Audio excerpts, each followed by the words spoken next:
என்ன 4 பேர் சேர்ந்து அடிச்சாங்க. ஆமா அடிச்சாங்க.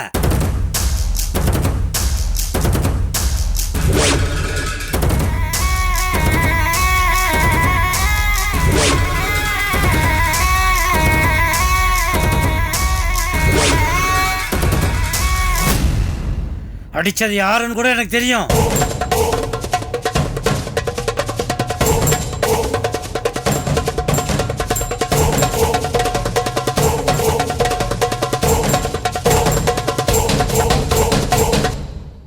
தெரியுமா? யாருன்னு சொல்றா? அவன் மேல நடவடிக்கை எடுக்க வேணாம், போலீஸ்ல கம்ப்ளைண்ட் பண்ண வேணாம்.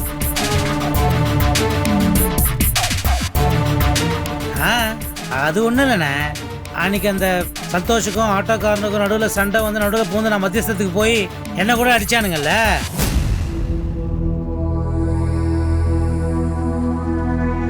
அதே ஆட்டோக்கார டீம் தான்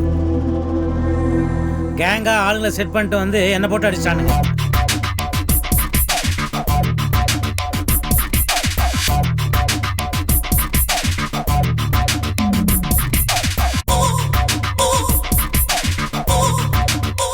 ஆட்டோ டிரைவரா அன்னைக்கு அடிச்சான்னு சொன்னீங்களே, நீங்க வேற என்ன சித்தாப்ஸ்? இல்லை இல்லை இல்லை, அது எனக்கு நம்ம இப்போ கூட டவுட்டாக தான் இருக்கு.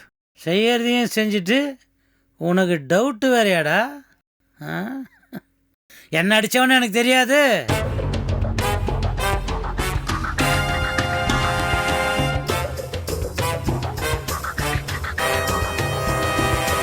என்ன சந்தோஷுக்கு இந்த விஷயம் தெரிஞ்சா பாவம் மனசு கஷ்டப்படுவானேன்ட்டு தான் உண்மையை மறைச்சிட்டேன். இவன் என் பேரை சொல்லி தப்பிக்கிறான். Something fishy.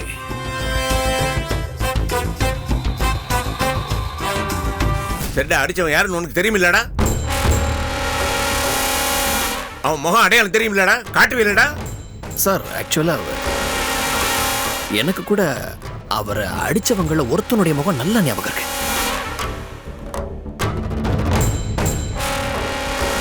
இருக்குதுல்ல, அப்ப விடக்கூடாது மாப்பிள்ள. வாங்க போய் போலீஸ்ல கம்ப்ளைண்ட் கொடுப்போம். மாமா என்ன இது? என்ன விஷயத்த போய் இப்படி பெருசு பண்ணிட்டு இருக்கீங்க? முதல்ல சின்ன மாமாக்கு உடம்பு சரியாகட்டும்.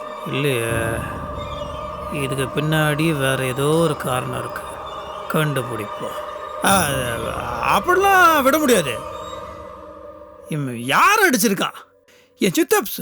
என் சித்தப்ஸ் என் உயிர். அவர் ஒரு தூசி கூட ஒரு மேலே பட்டா என்னால் தாங்க முடியாது. ராஸ்கல் எவனை ஒருத்தர் அடிச்சிருக்கான், அவனை விடக்கூடாது. அவன் எவனா இருந்தாலும் சரி, அவனை பிடிச்சி அவன் கையை காலை உடச்சு அப்படி கொடுங்கப்பா. சித்தாப்ஸ் உங்க மேலே கை வச்சிட்டான் சித்தாப்ஸ். அவனை என்ன பண்றான்னு பாருங்க. ஏன் சித்தப்ஸ் மேலே கை வச்சிருக்காங்க? அது நான் எப்படி நான் பார்த்து சும்மா இருப்பேன்? நான் பார்த்துக்கிறேன், விடுங்க. ஆட பாவி, என்ன விட நல்லாவே நடிக்கிறானே இவன். பெரியப்பா, இனிமே யார் பேச்சு கேட்க வேண்டாம். நீங்க கிளம்புங்க, நம்ம போலீஸ் ஸ்டேஷன் போலாம். வா. அண்ணா என்ன வேண்டாண்ணே. ஏற்கனவே ஒரு தடவை சந்தோஷுக்காக நம்ம குடும்பமே போலீஸ் ஸ்டேஷனில் போய் அவமானப்பட்டு வந்தது போதும். இப்போ எனக்காக வேறு போலீஸ் ஸ்டேஷனுக்கு போய் நம்ம அவமானப்பட்டு வர்றது எனக்கு பிடிக்கல. இது ஒரு பெரிய இஷ்யூ இல்லைண்ணே, இதை நானே ஹேண்டில் பண்ணிக்கிறேன். ப்ளீஸ் விட்டுருங்க. மாப்பிள்ள சார், உங்ககிட்ட கொஞ்சம் பேசணும்.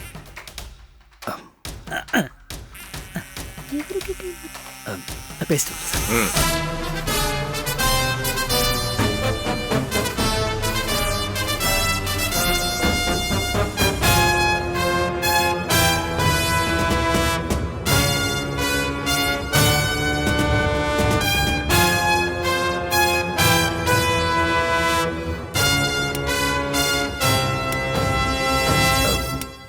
சார், என்ன விஷயம் தனியாக கூப்பிட்டீங்க? இல்லை ஏன் மாப்பிள்ள, நான் உங்களுக்கு என்ன கொடுமை செஞ்சுருக்கேன்? தேவிகிட்ட சொல்லாதீங்கன்னு சொல்லியும் எல்லா விஷயத்தையும் தேவிகிட்ட சொல்லிட்டீங்களே. இல்லை, அது உங்களுக்கு தெரியாததில்லை. பொதுவாக ஹஸ்பண்ட் அண்ட் ஒய்ஃப்குள்ள எந்த விதமான ரகசியங்கள் இருக்கக்கூடாதுன்னு சொல்லுவாங்க இல்லையா? அதனால தான் நான் சொன்னேன். அதெல்லாம் சரிதான், ஆனால் தேவிகிட்ட தான் விஷயத்த சொல்லிட்டீங்கல்ல. அப்புறம் நான் ஹாலில் உங்ககிட்ட சொல்லிட்டீங்களான்னு ஜாடமடியாக கேட்டதுக்கு அப்படிலாம் இல்லைன்னு தலையாட்டினீங்களே. ஐயோ இல்லை சார், நீங்கள் என்கிட்ட எதுவும் சொல்லலைல்ல தேவி கிட்ட அப்படிங்கிறத ஜாடையா கேட்டீங்க. நான் வந்து பதிலுக்கு இல்லை சொல்லிட்டேன், நீங்கள் பார்த்துக்கங்கிறத ஜாடையா சொன்னேன்.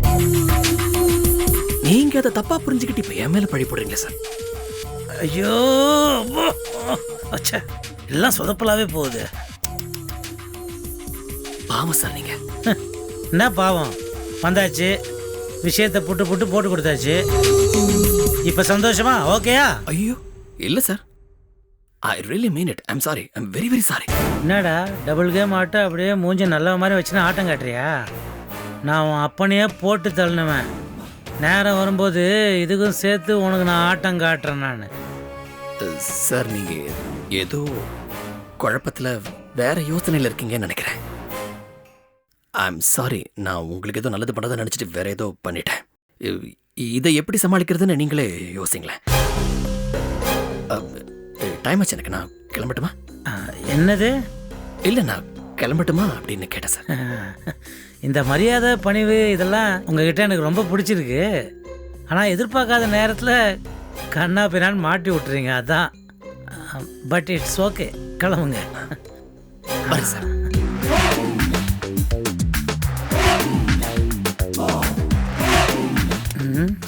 என்னாச்சு இன்னைக்கு? வர டைம் நமக்கு எகென்ஸ்டாகவே ஒர்க் அவுட் ஆகுது. இது எப்படி சமாளிக்க போகிறோம்?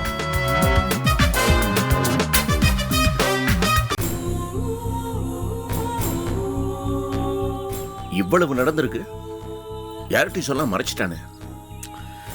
அதான் ஏன் எதுக்குன்னு புரியவே மாட்டேங்குது. அதான் சொன்னானேடா, போலீஸுக்கு லீஸ்ட் போனா உனக்கு சங்கடம் வரும், நீ வருத்தப்படுவேன்னு. என் தம்பியை நினைச்சா எனக்கு எவ்வளவு பெருமையா இருக்குடா. இவர் தம்பியை பற்றி இவர் என்னைக்கு தான் புரிஞ்சுக்க போகிறாரோ. சரிப்பா, நீங்கள் சொல்கிற மாதிரி கதுக்கிட்ட யார் என்னென்ன அடையாளம் கேட்டுட்டு என்ன ஆக்ஷன் எடுக்கணுமோ அதை எடுத்துடலாம்ப்பா. ஆமா பெரியப்பா, யார் நினைச்ச அப்பா மேல கை வச்சிருக்கானுங்க, அவனுங்களை விடவே கூடாதுன்னு. ஐயோ, அப்ப அடிச்சது சரவணன் தானே, கண்டுபிடிச்சிடுவாங்க போல இருக்கே. என்னங்க நீங்க அவங்கள விட மோசமா பேசுறீங்க. முதல்ல சின்ன மாமா சரியாகட்டும், அப்புறமா பாத்துக்கலாம். ஏன் அது வரைக்கும் வெயிட் பண்ணணும்? அதுக்கு என்ன சம்பந்தம்? அதெல்லாம் வேணாம். என்ன தப்பு நடந்துச்சு, எதனால் இப்படி நடந்துச்சுன்னு தெரிய வேண்டாமா? இல்லை அப்படியே விட்டால் திருப்பி அவர் தான் அடிப்பாங்க. அதனால் யார் என்னன்னு கண்டுபிடிச்சிடலாம். ஆமாண்ணே, அவங்களை பிடிச்சி போலீஸ் ஸ்டேஷன் போகிறதுக்கு முன்னாடி அவனுங்களை என் கையால் அடிச்சு கை காலை உடைச்சாதான் யாத்திரை அடங்கும். டேய், யார் தப்பு பண்ணியிருந்தாலும் என்கிட்ட இருந்து எக்கு தப்பா அடி வாங்க தான் போகிறாங்க. நீ விடு. என்ன பேச்சு பேசுறீங்க? 2 பேரும் ரவுடிங்க மாதிரி அடிப்பேன் உதப்பேன்னு என்ன இதெல்லாம்? அதான் சின்ன மாமா சரியாகட்டும் சொல்றேன்ல. என்ன நீ எதுக்கு வேணாம்னு சொல்ற? நீங்க எதுக்கு தேவையில்லாம மாமாக்கு டென்ஷன் கொடுத்துட்டு இருக்கீங்க? ஓ, அப்படி ஒன்று இருக்கோ? அப்பா நீங்கள் விடுங்கப்பா, நீங்கள் எதுக்கு டென்ஷன் ஆகுறீங்க? நானும் ராஜேஷும் பார்த்துக்குறேன். ஃபஸ்ட்டு சித்தப்பாக்கு குணமாகட்டும் இல்லை? என்னடா? நீங்கள் சொல்கிறதும் கரெக்ட் தானே. அப்பா விஷயம் தெரிஞ்சால் நம்ம 2 பேரும் டென்ஷன் ஆகும் தானே விஷயத்த மறைச்சிருக்காரு. முதல்ல அப்பாவுக்கு உடம்பு சரியாகட்டும், அதுக்கப்புறம் அவங்களை கண்டுபிடிச்சி ஒரு வழி பண்ணிடலாம். நம்ம குடும்பத்தை நினைச்சா ரொம்ப பெருமையா இருக்குடா. நடராஜனா இவன் வருத்தப்படுவேன்னு அத்தனை வழியும் தாங்கிட்டு இருக்கான். சின்ன பசங்க நீங்க சித்தப்பாவை யார் அடிச்சான்னு கண்டுபிடிச்சு தான் மறுவேலைன்னு நிக்கிறீங்க. ஒன்று மட்டும் சொல்றேன்டா, என் தம்பி அடிச்சது யாரா இருந்தாலும் நான் கண்டுபிடிச்சு போலீஸ்ல ஒப்படைச்சு அவனுக்கு தண்டனை வாங்கி கொடுத்தே தீருவேன்.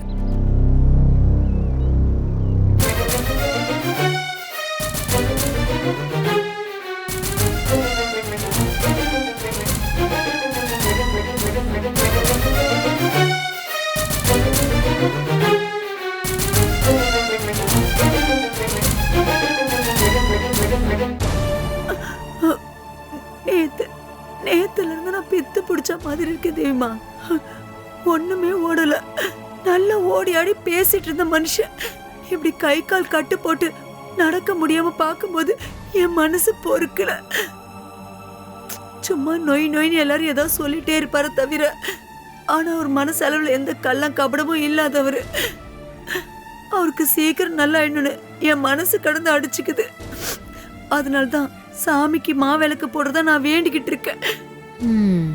கரெக்டு தான். உன் புருஷன் ரொம்ப நல்லவர் தான். அவர் வாக்கிங் போகும்போதே எல்லாம் அபசகுணமா நடந்துச்சு தேவிமா.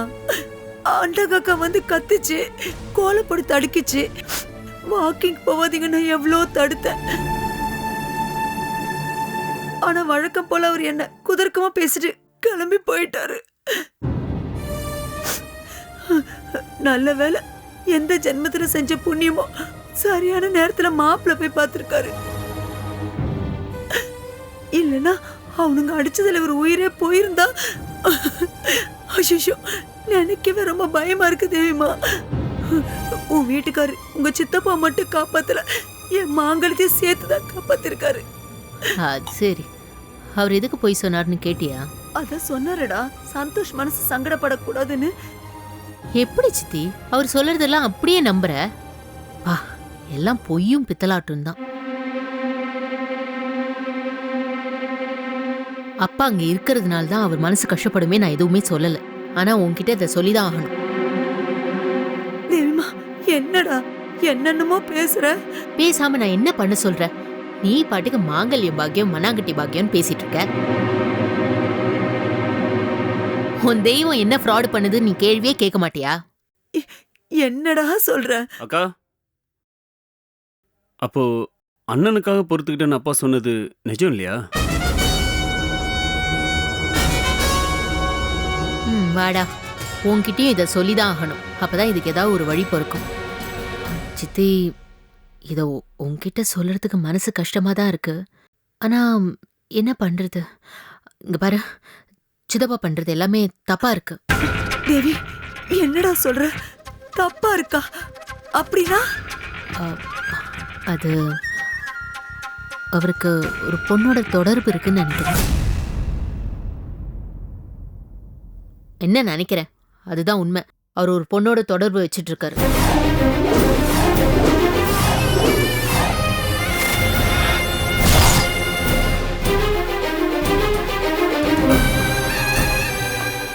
அக்கா, என்னக்கா குண்ட தூக்கி போடுறீங்க? வேற எப்படிடா சொல்ற? அவர் என்ன பண்ணாலும் நம்புறதுக்கு ஒரு பொண்டாட்டி, அவர் என்ன பண்ணாலும் எதுவும் கேள்வி கேட்காத ஒரு அண்ணன் இருக்காரு. இப்படி இருக்கிற இடத்துல அவர் ஆடதான் செய்வாரு. அவரு ஒரு பொம்பளையோட போன்ல பேசினத என் வீட்டுக்காரர் பார்த்திருக்காரு.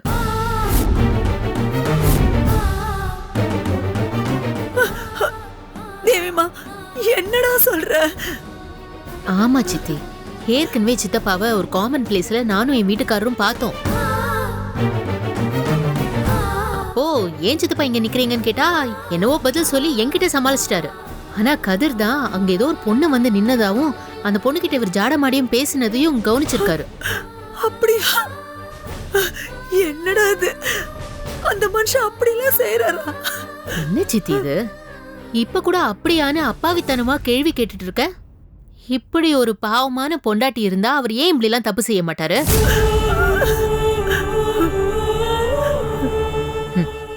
நாம நினைச்சிட்டு இருக்கோம் அவர் டெய்லி ஆடிட்டர் வீட்டுக்கு போய் குடிச்சிட்டு வராருன்னு. எனக்கு என்னவோ தோணுது அவர் டெய்லி அந்த பொம்பளை வீட்டுக்கு தான் போயிட்டு வராருன்னு.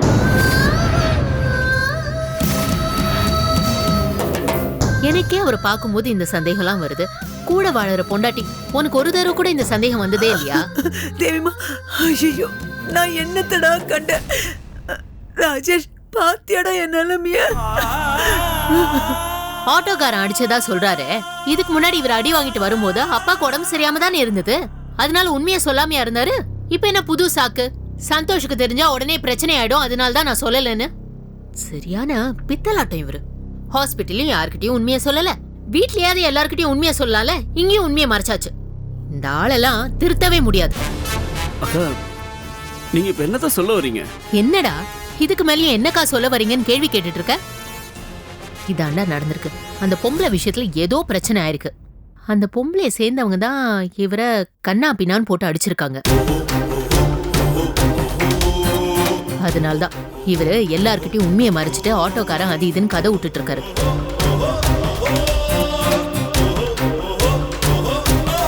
என்னடா இன்னும் முழிக்கிற? இப்ப கூட உனக்கு புரியலையா? சரி, இப்பதான் உண்மை எல்லாருக்கும் தெரிஞ்சிருச்சுல. இப்ப கூட எதுக்கு போலீஸ்க்கு போக வேண்டாம்னு சொல்றாரு? போலீஸ்க்கு போனா என்ன நடக்க போகுது? ஆட்டோக்காரனை பிடிச்சு உள்ள வைக்க போறாங்க. இதுல குடும்பமான எங்கடா போகுது? இதெல்லாம் கதை, வேற ஒண்ணும் இல்ல. போலீஸ்க்கு போனா இவரு கூட்டு வெளியில வந்துரும்ல, அதுக்காக தான். அப்படி இவரு மாட்டிக்கிட்டா நீயும் எங்க அப்பாவும் சேர்ந்து இவரை வீட்டை விட்டு வெளியில அனுப்பிடுவீங்க. இதெல்லாம் மனசுல வச்சுட்டு தான் எல்லாத்தையும் மொத்தமா மறைச்சு போலீஸ்க்கே போக வேணாங்கிறது. எவ்வளவு வயக்கத்தனம் இது! ஐயே, என்ன சித்தி இப்ப அழுது என்ன பிரயோஜனம்? அந்த ஆள் பண்ற தப்பெல்லாம் அப்பப்போ தட்டிக்கிட்டு இருந்தா அவர் இந்த நிலைமைக்கு போயிருப்பாரா? சும்மா கிச்சனுக்குள்ளேயே கத்திரிக்காவையும் வெண்டைக்காவையும் நறுக்கிட்டு உட்காராம இந்த விஷயத்த பஞ்சாயத்து கொண்டு வா. கலகம் பிறந்தாதான் நியாயம் பிறக்கும். எல்லாரும் முன்னாடி அவர்கிட்ட இந்த கேள்வியை கேட்டாதான் அவர் பதில் கொடுப்பாரு. எனக்கு ஒண்ணுமே புரியலடா தேவிமா. இங்க பாருங்க சித்தி, ஆம்பளை பண்ற தப்புக்கு நம்ம கேள்வி கேட்காம அழுதுகிட்டே இருந்தோம்னா இதுக்கு ஒரு சொல்யூஷனே கிடைக்காது. நம்ம பண்ற தப்புக்கு கொஞ்ச நாள் அவ அழுவா, அதுக்கப்புறம் மறந்துடுவா. திரும்பவும் நம்ம அந்த தப்பு பண்ணலாம்னு உங்களுக்கு குளிர் விட்டு போயிடும். இதுக்கெல்லாம் நீ கேள்வி கேட்டாதான் ஒரு சொல்யூஷன் கிடைக்கும். புரிஞ்சுதா? எவ்வளவு திமிரு இருந்தா இவர் இப்படி எல்லாம் பண்ணிருப்பாரு. ஏன் தேவிமா, நான் அந்த மனுஷனுக்கு எந்த விதத்துல குறை வச்சிருக்கேன்? எனக்கு போய் துரோகம் பண்ணிருக்காரு. அவருக்கு எப்படிதான் இதுக்கெல்லாம் மனசு வந்தது தெரியல. என்ன சித்தி நீ ஒரு ஆம்பளை சிங்கத்தை பேத்து வச்சுட்டு இப்படி புலம்பிட்டு இருந்தா என்ன அர்த்தம்? அழுதா எல்லா பிரச்சனையும் காணாம போயிடுமா? அழாத சித்தி. முதல்ல ஒரு விஷயம் புரிஞ்சுக்கோ. அவரை நீ என்ன பண்ணாலும் தாங்கினால அதனாலதான் இப்படி திமிர் பிடிச்சு ஆடுறாரு. ஏதாவது தப்பு செஞ்சா பொண்டாட்டி பத்திரகாளியா மாறுவாங்கிற பயம் புருஷன்களுக்கு வரணும். அப்பதான் எந்த ஆட்டமும் ஆட மாட்டாங்க, ஒழுங்கா இருப்பாங்க. அவர் ஆடுறத நிறுத்தணும்னா நீ முதல்ல சராசரி பொம்பளை மாதிரி அழுதுகிட்டு புருஷனே தெய்வம்னு தாலியை பிடிச்சுக்கிட்டு கட்டிக்கிட்டு அழாம இரு. அது போதும் எனக்கு. என்னடா இது? முதல்ல அழறத நிறுத்து, அப்புறம் எனக்கு கோவம் வரும் சொல்லிட்டேன். அழாத, பாத்துக்கலாம். தைரியமா இரு.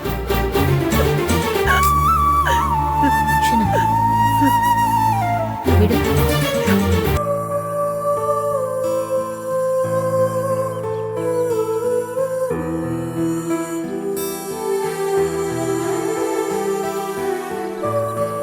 சார், அண்ணே, சேரை கொண்டு வந்து இங்க போட்டீங்களா? கிளம்புறோம். அப்படியா? ஒய்ஃப்காக வெயிட்டிங். வந்தோன்னு கிளம்பிடுவேன். ரொம்ப தேங்க்ஸ். சரிங்க சார், வரேன் சார்.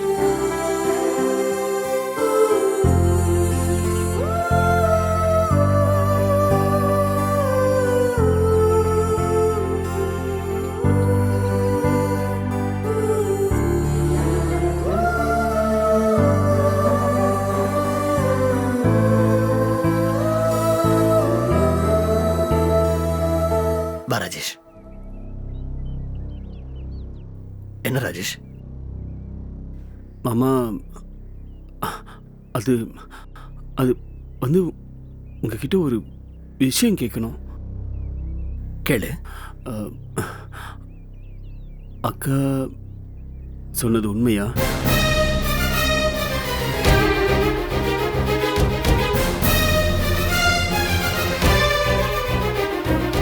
அப்பா அந்த லேடி கூட பேசினதை நீங்க பாத்தீங்களா?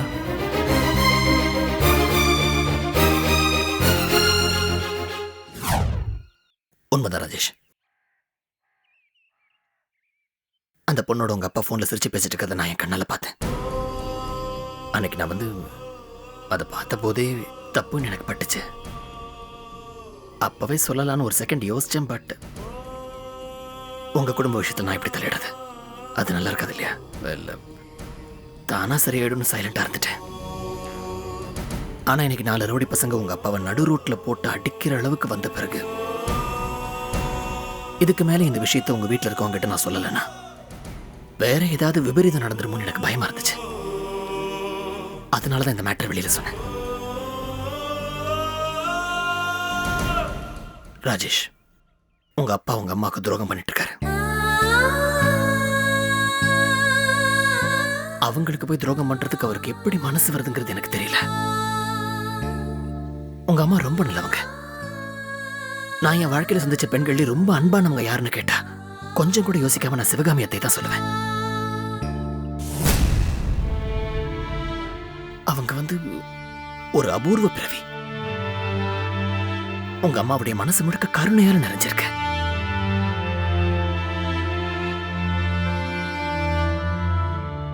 தன்னை சுத்தி இருக்கிற யாருமே பசியோடு இருக்கக்கூடாதுன்னு நினைக்கிறவங்க அவங்க.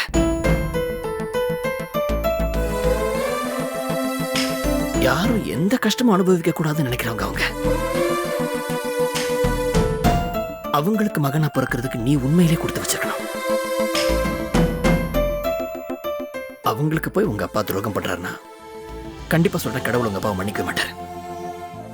அந்த பொண்ணோட உங்க அப்பாவை பார்த்தபோது எனக்கு அப்படியே உங்க அம்மாவுடைய முகம் தான் ஞாபகம் வந்துச்சு. தப்பு பண்றாரு, பெரிய தப்பு பண்றாரு. எனக்கு வர்ற ஆத்திரத்துக்கு இன்னைக்கு இப்பவே அந்த வெட்டி போட்டதம்மா எனக்கு ஆத்திரம் அடங்கும். ராஜேஷ், எல்லாத்தையும் பொறுத்து போற அம்மாவா என் அம்மா ரொம்ப அப்பாவே இருக்கிறதுனால மாமா அந்த இவ்வளவு ஆட்டம் போடுறாரு. ஒட்டிஞ்சிருக்க கை கால் இன்னும் 4 போடு போட்டு நடக்க விடாம பண்ணாதான் என் மனசு நிம்மதியா இருக்கும். ராஜேஷ் என்ன பேசுற? ஏன் நீ இப்படி எல்லாம் பேசிட்டு இருக்கிற? இங்க பாரு ராஜேஷ், நீ படிச்ச பையன், இப்படி எல்லாம் ரியாக்ட் பண்ணவே கூடாது. உங்க அப்பா மேல உனக்கு கோவம் வர்றது நியாயமானதுதான், நான் இல்லைன்னு சொல்லல. ஆனா அதுக்கு நான் அவர் அடிக்கிறது கை நீட்டுவேன். ஏற்கனவே உங்க அப்பா பத்தின விஷயம் தெரிஞ்சதுனால உங்க அம்மா இடிஞ்சு போய் உட்காந்துருப்பாங்க. நீ கோவப்பட்டு இப்ப ஏதாவது பண்ணினா அவங்களால அதெல்லாம் தாங்கவே முடியாது. இந்த மாதிரி சமயங்கள்ல நீ ஆத்திரப்படுறதை விட அவங்களுக்கு ஆதரவா இருக்கணும்.